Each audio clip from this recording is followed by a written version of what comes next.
Olá, direto dos estúdios do Polo de Comunicação da Universidade Federal do Paraná, está começando mais um programa Cobras e Lagartos, nosso espaço semanal para análise, comentários e críticas sem concessões a nada e a ninguém.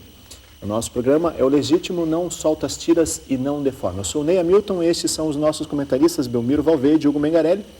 Em tempos de Copa do Mundo sempre tem alguém contundido ou suspenso. Hoje nós estamos sem o Mário Negrão por problema de contusão.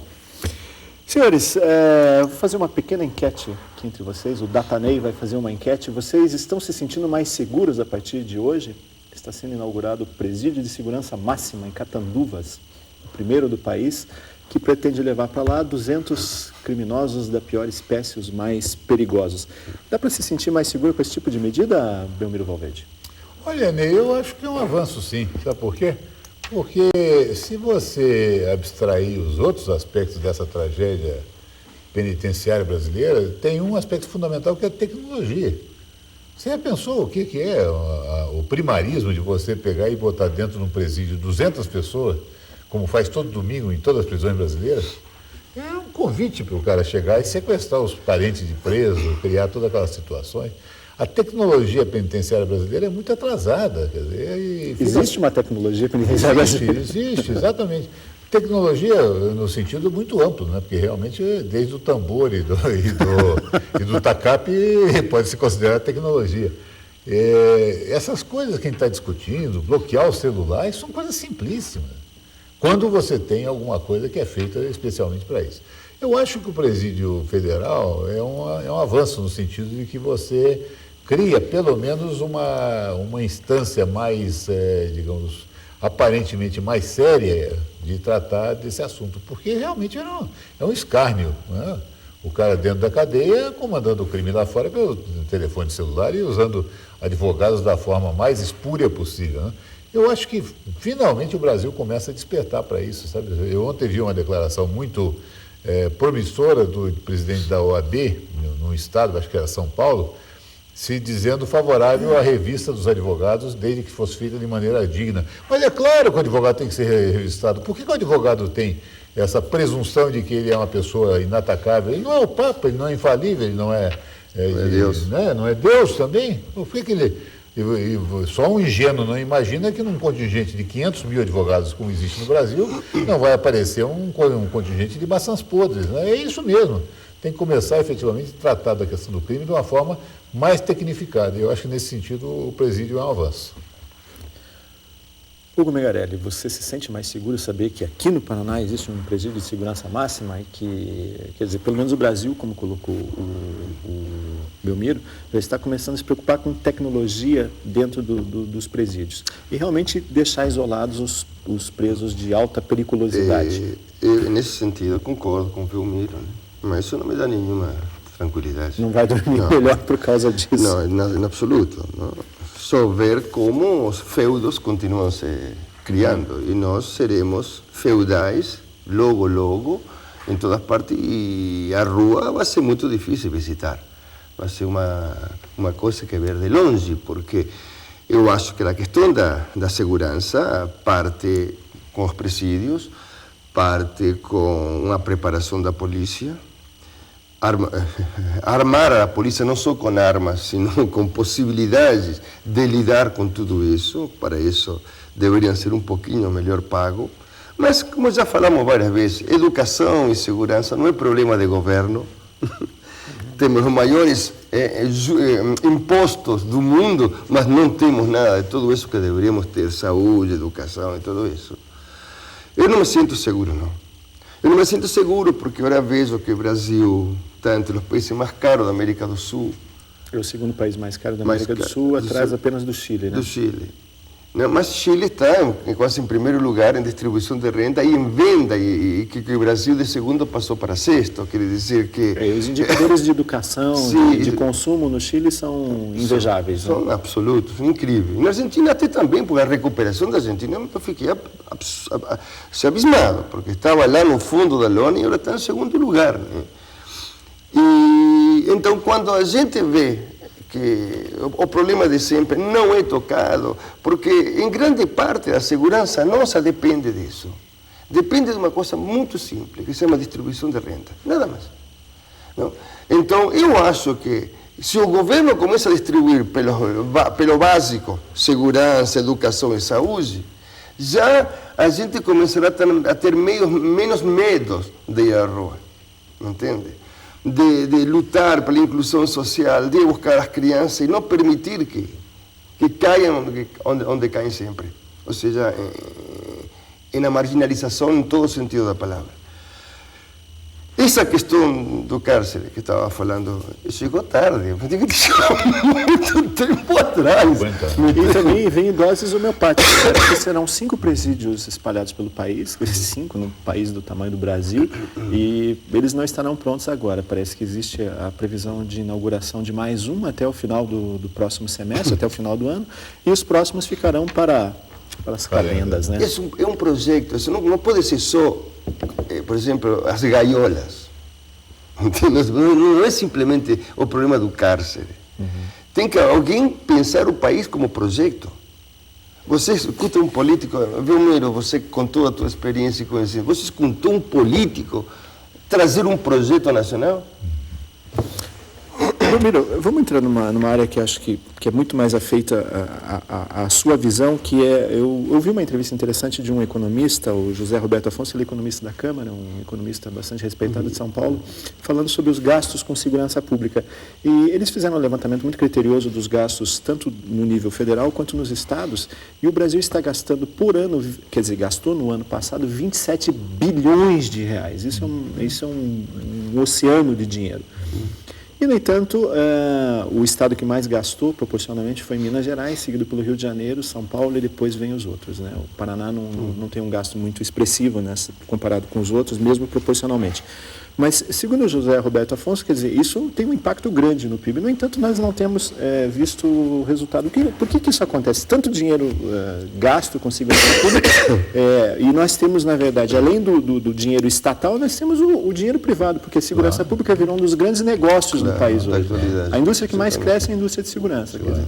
Por que isso acontece, Belmiro? Você consegue decifrar em alguns minutos? De certa forma, sim, porque quando a gente fala em segurança, eu concordo plenamente com vocês dois nessa ideia de que segurança não é o cárcere, não é o presídio, né? Um projeto. Você tem que ter um projeto que comece. A segurança é um somatório de várias etapas, né? Em primeiro lugar, você prevenir que as pessoas, de alguma forma, entrem na delinquência. Isso você faz através da oportunidade, do ensino, da saúde, do emprego. Então, vamos pegar um caso bem emblemático. A pessoa nasce no Rio de Janeiro, numa favela do Rio de Janeiro, com baixíssimas oportunidades de educação, de saúde e de emprego. O que ele vai fazer? Aos 13 anos está servindo no tráfico como avião, como... como é que chama? Burrinho. Tem um nome lá que ele bota o nome, tem, né? Vários. Tem vários apelidos, né? E ficando fazendo sinalização, soltando foguete, não sei o quê. Depois da prevenção, você tem que ter a prevenção ostensiva, que é a polícia na rua. Nós temos pouca polícia na rua. Não temos. Ou temos a polícia mal preparada. Você tem que ter uma polícia judiciária que faça competentemente um inquérito para poder alimentar a justiça. Nossa polícia judiciária também é uma polícia deficiente. Depois você vai para a área da justiça, ela é muito morosa.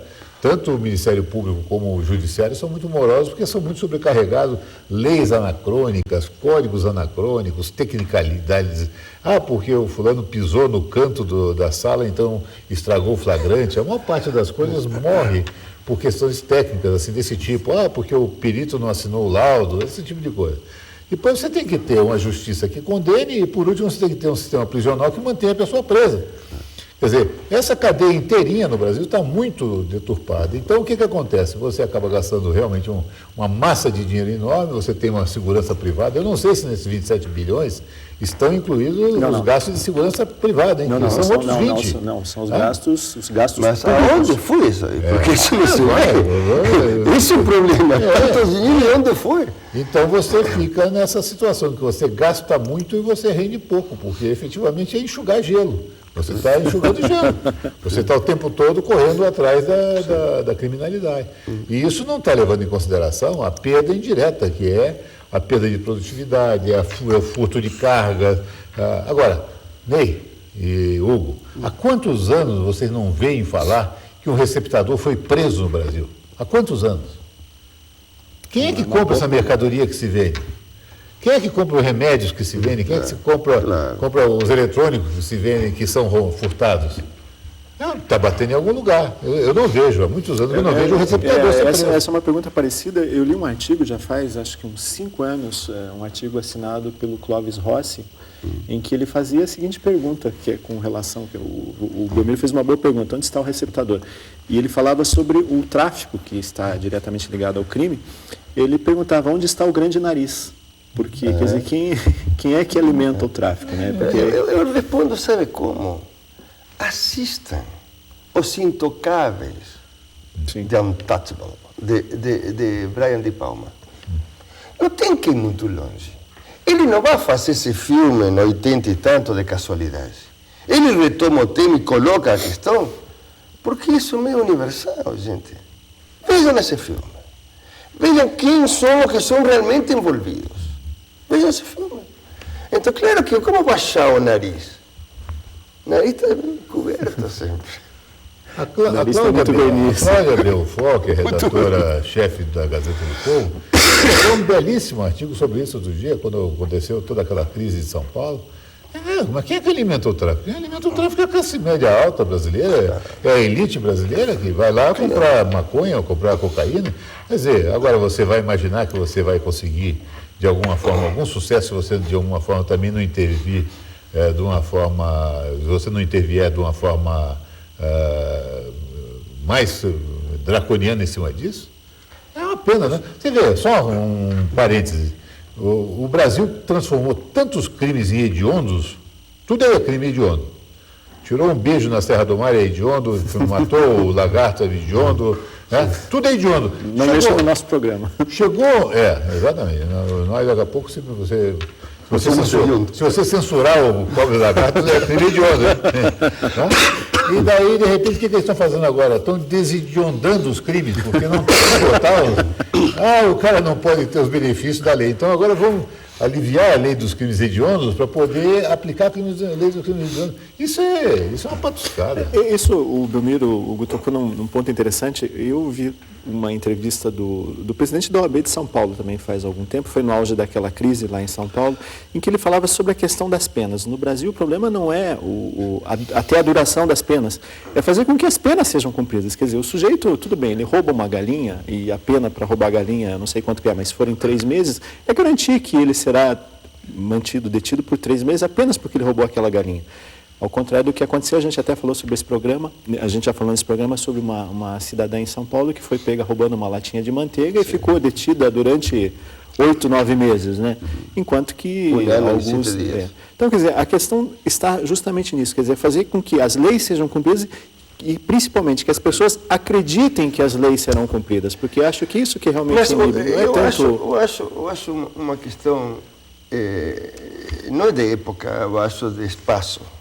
Que é o espaço, os países do terceiro mundo, mais conhecido por um personagem de uma minha peça como o Primeiro Inferno. A lei é para o pobre, para o miserável. Para o que está lá em cima não tem lei. Isso é uma questão que já há muito tempo, gente. Que rico você vê preso.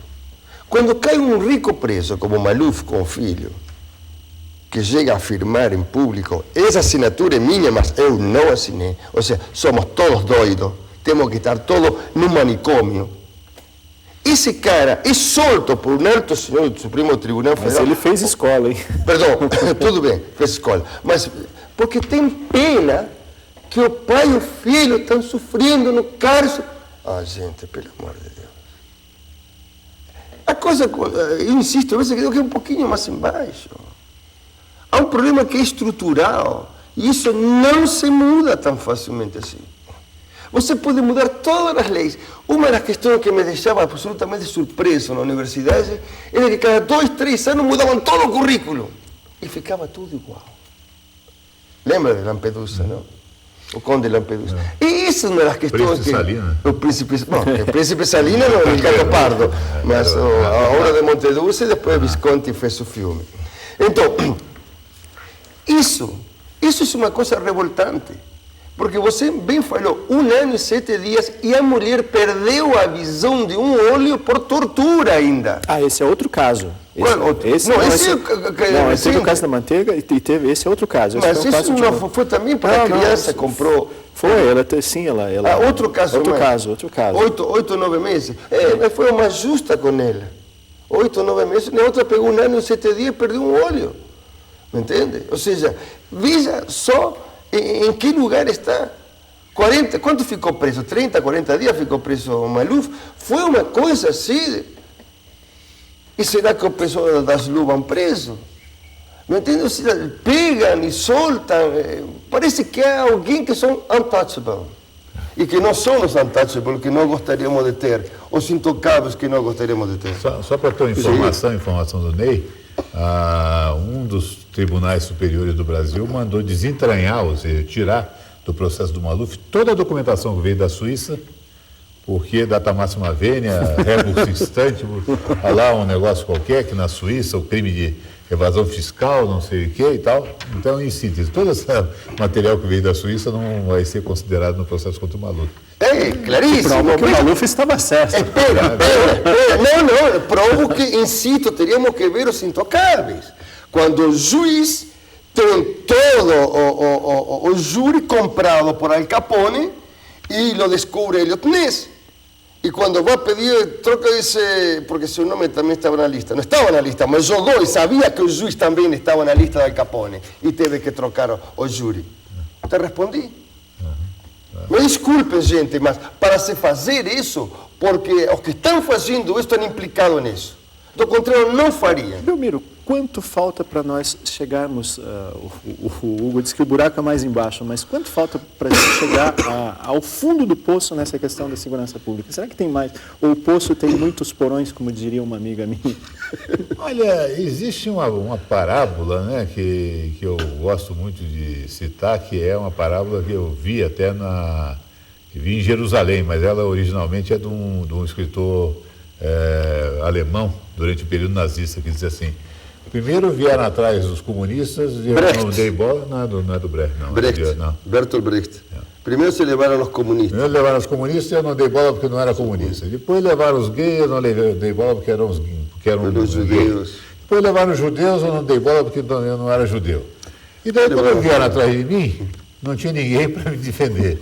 Quer dizer, eu acho que à medida que a sociedade começa a ser permeada pelo risco do crime, é que ela começa a perceber.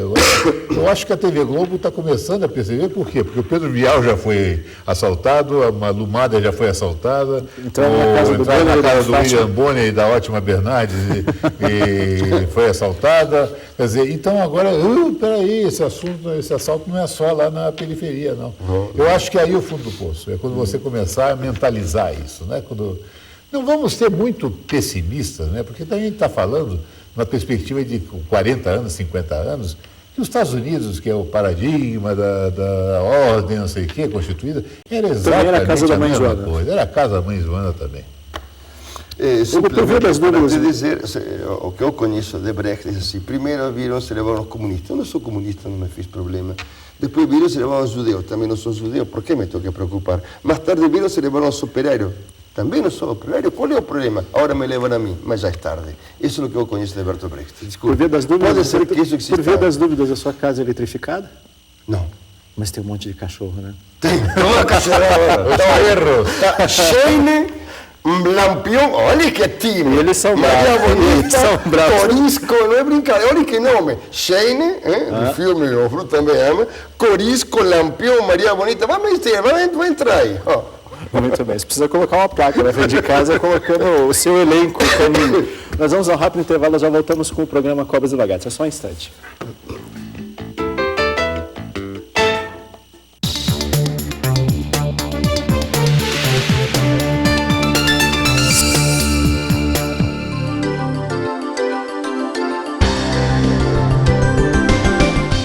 A comunicação é extremamente importante para aproximar comunidades.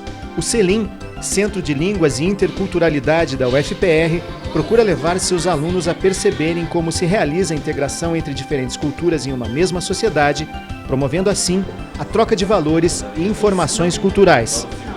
Através da arte, da música, da literatura, das tradições e costumes, eles conhecem o modo de ser de diferentes países.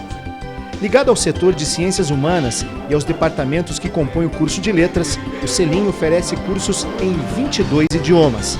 Eles ensinam aquela comunicação cotidiana e também aquela compreensão de textos e fazem muito destaque ao valor de aprender ambas coisas. Ao oportunizar o uso didático-pedagógico de novas tecnologias no ensino-aprendizagem, produzindo pesquisa e conhecimento na área de ensino de línguas, o Selim funciona como uma escola de aplicação, na qual diversos alunos do curso de letras da UFPR fazem estágios e adquirem experiência para atuar em sua futura profissão em outras instituições.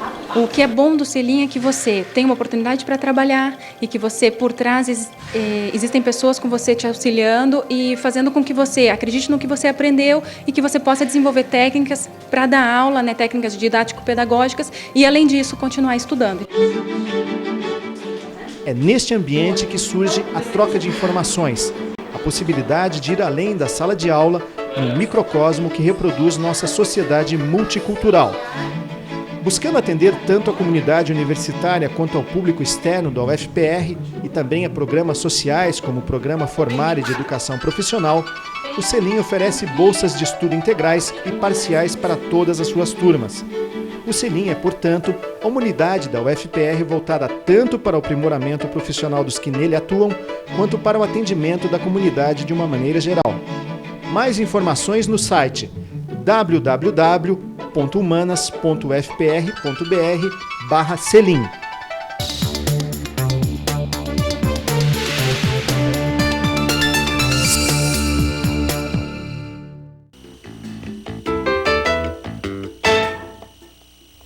Voltamos com o segundo tempo do programa Cobras e Lagartos. Nestes tempos de Copas do Mundo, nós estamos desfalcados de um dos nossos titulares, Mário Negrão, contundido.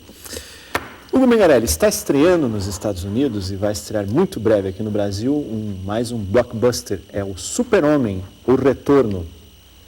E você gostava do Super-Homem? Quando era criança, sim. E quando adulto? Mas você gostava do original e você gostou da refilmagem com o Christopher Reeve? Super-Homem pelo que miticamente Super-Homem representa, né? Porque Super-Homem é, claro, uma referência ao pai, né? O super-pai, o pai todo-poderoso, enfim, toda aquela coisa. Então, evidentemente que todos os heróis apontam para o Superman. Os grandes heróis de Merlin têm uma questão muito interessante, não? Ou seja, os grandes homens, sua potencialidade é potente enquanto não se metem com as mulheres. Porque quando vão com as mulheres, Merlin foi derrotado justamente por isso. E quando vai cair também, perde suas forças, o Superman perde suas forças. Quer dizer, é muito interessante isso, né? Ou seja, e sem querer, aí tem uma enunciação do grande poder feminino, não? Que, isso é papo de psicanalista. Bom, mas essa história que está aí, pomba, não sei... Eu não estou falando quem vale, eu não estou falando quem vale. É uma realidade. O Superman tem isso. Acontece que esse Superman, que supostamente é super verdade, super princípio, super democracia, super tudo isso, sempre aparece com a bandeira norte-americana, que ultimamente, digamos, não é nada de super de tudo isso aí. Então, não sei que Superman vem aí. Eu gostava muito de Christopher Reeve, porque o ator que faleceu, coitado, era um cara pelos direitos humanos. Ele fez aquele filme, eu fiz outro filme muito mais interessante. E esse filme de Superman eu gosto, eu me divirto como rememorando quando era criança. Mas sabe o que eu quero dizer também? Você pode dizer que não seja psicoanalítico, também já não me importa que digas isso. Mas me dá a impressão que neste momento estamos como loucos esperando o Superman, entende? Estamos como loucos, não temos Superman em parte nenhuma, porque são todos super safados. Então, claro, chega um cara bonitinho, com aquela ondinha aqui na frente, aquele cara bonitinho, com ondinha reto, íntegro, não? Que isso não lo vê somente nesse filme, você não lo vai encontrar, não? E esperemos que não seja tão cego de pensar que a democracia é Estados Unidos, porque aí sim estamos fritos, então. Vamos para um outro viés. Tem um cidadão nos Estados Unidos chamado Stephen Skelton. Ele escreveu e lançou um livro muito interessante que ele está saindo do forno agora, coincidindo com o lançamento do filme. Que é Stephen Skelton. Ele escreveu um livro chamado O Evangelho Segundo o Maior Super-Herói, onde ele faz uma analogia interessante. Inclusive, o cartaz do filme lembra um Cristo crucificado. E ele diz que o Superman, ele agora está com uma mensagem não tão ideológica, mas até mais religiosa, porque no filme, na verdade, ele é filho de um pai superpoderoso, os pais dele são Joseph e Mary, e ele vem para a Terra para salvar os homens. Você acredita nessa divindade, nessa divindade do super-homem, Belmiro? Em primeiro lugar, você era fã do Superman? Não, o Hugo ficou com o Super-Homem. Eu era fã do Capitão Marvel. Do Capitão Marvel. O Capitão Marvel ele não tinha pastinha, ele tinha um chuca. O Capitão Marvel tinha uma coisa espantosa que era o Dr. Silvana. O Dr. Silvana, que era o gênio do mal. Quer dizer, para nós, com 10 anos de idade, era muito fácil você ir direto. Quem é o mal? É o Dr. Silvana. Não tinha que fazer grandes elucubrações psicanalíticas, como você disse. Mas eu acredito, e essa história está que nem a cozinha Fusion, né? O cara pega duas coisas totalmente disparatadas e bota junto, né? A religião com o super-herói. É claro que tem lá uma ligação metapsíquica e metafísica, metapsicológica entre a divindade, os poderes irrestritos, ilimitados, né? E essa figura do super-homem. Mas isso tem que ver com nossos pais. Tem que ver com a educação. A gente, quando é criança, imagina que os pais sabem tudo o que nós pensamos. Por quê? Porque nós pensamos através dele. Agora, eu acho, né, que isso, de novo, tem muito de marketing, né? Porque você já esgotou a Kryptonita, já não tem graça mais a Kryptonita, porque o cara já foi para o espaço. Mas a indústria cinematográfica está nos devendo o Capitão Marvel, né? O Capitão Marvel, mas sabe por que está devendo? Por causa de um problema legal. Porque o Capitão Marvel foi criado por um grupo concorrente do Super-Homem, que era King Features, e do outro lado tinha lá, não me lembro o nome deles, e eles depois tiveram que recolher o personagem do Capitão Marvel, porque ele foi considerado plágio do Super-Homem. Então, isso é uma pena, porque o Capitão Marvel era muito mais divertido. O Dr. Silvana também era muito mais maravilha. divertido que o Lex Luthor, né? O Dr. Silvana veio direto no filme do Fritz Lang, né? Você sabe, Mabuse. Você sabe que Superman, nas primeiras historinhas que eu tenho, das primeiras historinhas, Superman não voava. Ele não voava. Eu lecionei história em quadrinhos quantos anos? Não voava. Ele dava pulo de 100 metros, de 100, mas não voava. Depois começou a voar. Você vê que cresceu a asa. Mas você falou... Eu quero me desculpar ao telespectador, não estou com um pouco de gripe, mas não podia faltar. Hoje tinha faltado a semana passada. Quero me desculpar com você. Os craques jogam com qualquer temperatura corporal. Esse é o nosso Superman. Mas você tocou num ponto interessante. Na verdade, assim, quer dizer, evidentemente o lançamento da indústria cultural. Existe um supermarket nos Estados Unidos. Eu não sei se ele vai chegar com tanta força aqui no Brasil, porque no Brasil os super-heróis eles não têm um apelo tão forte assim como nos Estados Unidos. Mas você falou uma frase interessante na sua parte interior. Que é justamente, estamos esperando um super-herói. O Messias, né? O Messias. E a mim me deixa até estarrecido quando vi o outro dia argentinos lá na Alemanha dizem, nosso Messias chegou por Messi. Não, sério, estamos esperando o Messias. Os judeus mantêm o Messias que nunca virá, porque é a forma de sua cultura, me parece sensacional, né? Mas não estamos trazendo Godot todos os dias, porque Messias e Godot andamos juntos. Então, eu acho que sim, estamos precisando de alguém que venha a tirarnos do atolhadeiro em que nós estamos metidos, me entende? Isso já falei muitas vezes, quando papai falhou, Deus me livre e guarde, né? Não temos saída. São efeitos de linguagem isso. Por isso que nós falamos, que vamos a falar. Por isso que a palavra não vale nada. Que é Deus? Yahvé. Que é o que era Yahvé? Yahvé é a palavra. E com a palavra as coisas nascem. Eu adoro ler a Bíblia. E sabem que eu não sou religioso. Mas um dos livros mais belos que eu li na minha vida é a Bíblia. Porque é um acúmulo, sabe? Você pode escutar, não ficar com historinha, senão o que reverbera, o que está por baixo. Falava Heráclito. Não é a mim que deveis me escutar, é a meu logos. É outra coisa, ou seja, não é esse sentido imaginário que nós soltamos. É o que vem de trás. Nós falamos muito mal do que supomos que falamos. Né? E eu acho que está faltando isso, essa reverberação.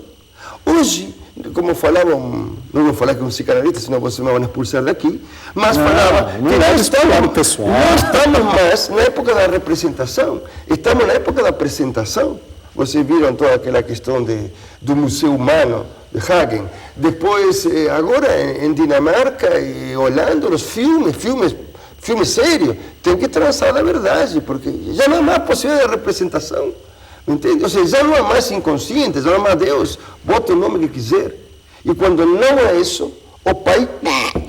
Eu não sei que sociedade virá depois. Mas o que está por aí é duro. Então, o que é que acontece? Em um mundo onde manda o mercado e manda o consumo, como funciona o mercado do cinema norte-americano? Respondendo ao que o pessoal está precisando. Filme de Hecatombe, ótimo. Filme ótimo. Só que quando o Hecatombe caiu em cima deles, deixou de ser ótimo. Hoje, Estados Unidos vive praticamente como a Alemanha nazista. Ninguém mais tem privacidade. Miro, a gente falou sobre os super-heróis, a gente está falando sobre super-heróis, sobre o super-homem. Por que no Brasil nós não temos essa necessidade, ou a nossa necessidade de super-heróis ou de um super-homem em outro nível, em outro patamar? Eu te confesso que eu vou dar uma opinião muito de axiologia nisso, mas os americanos... Os americanos sempre usaram muito a figura do super-herói como uma espécie de compensação psíquica, né? Você vê um caso mais flagrante, é o Rambo. Ele levava uma sova no Vietnã. Mas o Rambo ganhou todo o Vietnã. O Rambo matava todo mundo. O Rambo era capaz de fazer as coisas mais espantosas. Né? E você vai ver, a cada momento vai aparecer sempre uma compensação psíquica para problemas, dificuldades, né? Então agora você vai ver, os soviéticos foram derrotados, né? Sem guerra, então agora são os terroristas. Agora tem toda a geração de filmes. Por enquanto eles estão apanhando dos terroristas, mas eles estão ganhando no cinema já dos terroristas faz tempo. Mas desculpa. Deixa eu só concluir. Eu acho, né, Ney, que porque nós vivemos numa sociedade que é menos polarizada, esses conflitos não são tão agudos, nós não estamos em guerra com ninguém, não estamos com tropa fora, nós não temos muito essa necessidade psíquica de compensações. A nossa vida é mais relaxada, é mais... E nós somos muito irreverentes. Aqui não há super-herói que aguente. Em 2 tempos o super-herói vai ficar com fama de que era viado, coisa desse tipo, né? Você já imaginou um cidadão voando sobre o Rio de Janeiro com uma malha azul, uma sunga vermelha, uma capa e botinhas vermelhas? Hugo Mengarelli, você levaria a sério? Não sei, eu acho que ele colocou uma questão muito importante. Mas eu queria te dizer o seguinte, o primeiro Rambo é um filme interessante. O demais Rambo, que ficou aquela coisa toda. O primeiro filme de Rambo mostra como na guerra não pode entrar nos Estados Unidos. Né? Olha, aqui no Brasil é duro de deixar alguma coisa em pé. Porque se o gaúcho, que tem uma tradição histórica importantíssima, de coragem, guerreiro, altivo, e se diz que é macho, todo mundo cai em cima do... Toda a piada de avião em cima de gaúcho. Ou seja, aqui é muito difícil que sobre alguma coisa. E isso é uma questão muito séria, isso aí. Entende? Por quê? Nós somos iconoclastas. Sim, mas somos iconoclastas a certo ponto, porque você veja que antes de logos, em grego, existiam mitos. E mitos era como logos. E depois que chega um Levi-Strauss, vai dizer que os logos também é mitos. Ou seja, que nosso discurso mítico... Mas você acha ruim nós sermos iconoclastas? Nós destruímos a certo ponto, sim. Porque não tem modelo nenhum, cara. não fica nenhum modelo, não sobra nada. Se nem sequer sobra Tiradentes, a emoção que eu tive quando eu encontrei a forca onde enforcaram Tiradentes. Aqui enforcaram o pai da pátria. Que pai? Pai para os mineiros, para o resto do Brasil, Tiradentes não é nada. Sinceramente, é a verdade. Me entende? O sea, que outro luta aí, faz um filme como Ladrões de Cinema, você lembra que vai fazer uma homenagem. Você me deu filme, inclusive, de Ladrões de Cinema, eu tenho em casa ainda, não foi lançado um DVD, desgraçadamente, ainda. Então, esse filme onde se quer resgatar um homem que foi o único pobre que, como tal, tinha que ser morto, además ninguém morreu, verdade? Porque eram os ricos. Então, até nessa coisa, nós resgatamos. Me desculpe, eu acho que é a hora de tudo bem que Pelé é importante. Nós temos muitos Pelés em outros campos que não demos muita bola, me entende? E nós precisamos disso. Eu, por exemplo, sou Guimarães Rosa até aqui. Eu acho que eu mandaria as crianças que não entendam nada, leiam Guimarães Rosa, porque é uma forma de pensamento, uma forma de reflexão que tem, que nos levaria a ver um Brasil talvez diferente. Você concorda com o Hugo, Belmiro, que talvez nos faça falta, para a nossa cultura até, às vezes como norteador de alguns princípios, que nós tenhamos alguns heróis? Não, eu acho o herói, uma dimensão importante, uma dimensão de admiração. Né? A história que o Hugo está levantando do Tiradentes, ela é verdadeira, né? Porque o Tiradentes foi erigido em herói quase 100 anos depois de ter sido enforcado. Né? Praticamente o Tiradentes, com o devido respeito da palavra, foi um caso de marketing cívico, né? Criou-se um herói nacional, porque nós não tínhamos nenhum, né? Dom Pedro I também não conseguiu preencher esse... Porque o Dom Pedro I tinha duas coisas. Ele tinha uma ilegitimidade original, que era o fato de ser português, né? Apesar de ele ter sido o proclamador da independência, né? Em segundo lugar, porque o Dom Pedro, a história do Brasil tem algumas coisas trágicas. Os nossos heróis, eles foram muito fugazes. O Dom Pedro I proclamou a independência no Brasil em 22 e foi embora para Portugal em 1930 já. 7 anos depois já estava indo para Portugal. Também não ia sobrar nenhuma mulher se não ia embora. Olha, o iconoclasta destruindo o nosso... Não, isso é que você conta Eu sei. Aliás, no caso de Tiradentes, que casou com uma negra, mulata. Aliás, uma dimensão dele, eu acho até divertida essa... É claro, se eu fosse a mulher dele, não acharia nada divertido naquilo de dissesse. Mas eu acredito que a história do Brasil... ela não tem esse caráter que muitas vezes a pessoa coloca assim de uma pusilanimidade. Eu não acredito nisso. Eu acho que isso é um simplismo, né? O Brasil teve momentos de heroísmo.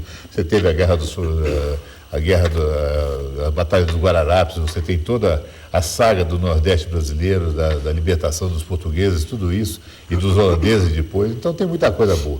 Mas o que eu acho é o seguinte, realmente você carece muito disso. E outro dia eu achei curioso, sabe por quê? O Hugo estava falando do Pelé. E o Pelé apareceu com essa brincadeira que a TV fez de decifrar o que eles diziam, e o Pelé, do alto da sua divindade, diz assim, olha lá, bonito pra... E usou a frase que ele usaria num boteco né? E aquilo, as pessoas assim, algumas me disseram, puxa vida, eu pensei que o Pelé fosse um cara mais educado, né? Aquilo já destruiu um pouco a mística também, né? Eu acho que falta um pouco assim, falta um pouco de heroísmo.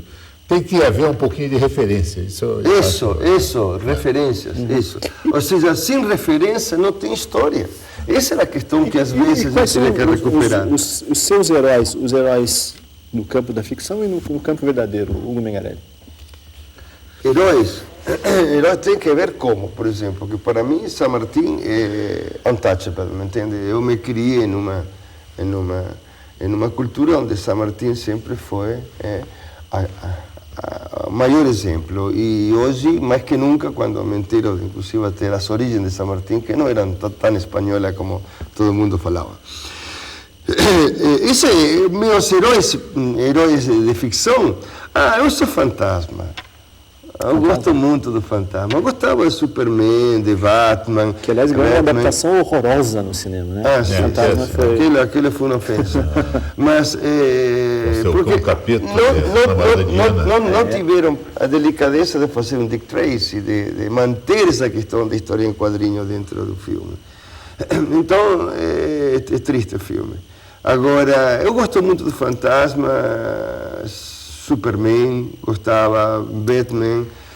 E eu gostei muito quando comecei a reler a primeira idealização da história em quadrinho com Stan Lee e Capitão América. Não? É o primeiro momento existencialista que vai ter um personagem que não pode amar, que não pode, está sentindo-se usado pelo sistema. É maravilhoso, nos anos 60, a linha de Capitão América, principalmente diante da guerra de Vietnã e todo tipo de coisa, a reação do Capitão América diante disso. Eu tomei, já mais de velho, tomei muito carinho por esse Capitão América. Esses são meus heróis fundamentais. Agora, tem exemplos de heróis que eu, por exemplo, tenho muito respeito por Mahatma Gandhi, me parece que é uma figura extraordinária, Che Guevara, não por suas ideias, e sim por sua posição ética. Existem muitas pessoas, De Gaulle, por exemplo, sempre foi um homem que tem um carinho muito grande por esse homem, não me pareceu que a estatura dele era mesmo ganho por ele, não?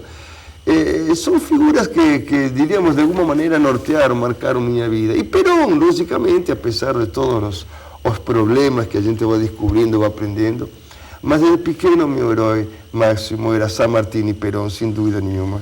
Belmiro Verde, seus heróis de carne e osso e os heróis... Bom, meus heróis místicos são os meus da infância, né? O Capitão Marvel era um deles, né? E ficou por aí, né? Mas o meu herói de carne e osso é Napoleão Bonaparte. Eu acho que o Napoleão encarna para mim a ideia do rei filósofo, né, e do guerreiro filósofo. Né? Napoleão, de um lado, ele tem toda a dimensão da sua dimensão guerreira, tudo isso, que eu acho que é importantíssimo, obviamente, mas ele tinha uma outra coisa, ele tinha um projeto para a França, né? A gente fala da França... Para a Europa? Para a Europa, né? Mas já que sobrou a França, né? Europa para a França. Faute de bien, não para a França, não. E ele teve um grande modernizador institucional, é um homem que conseguiu fazer em 10 anos na França uma revolução civilizatória que dura até hoje, né? Então eu acho que o meu grande herói é Napoleão. Eu fico com o Churchill e no campo imaginário, o meu não era um super-herói com superpoderes, mas eu gostava muito do Tintin. Eu também. Boa lembrança. Né? O programa Cobras e Lagartos fica por aqui. Se você tem críticas, comentários ou sugestões, escreva pra gente. O nosso e-mail é cobraselagartos@fpr.br. Muito obrigado pela sua audiência. Até a nossa próxima edição com o time completo, eu espero.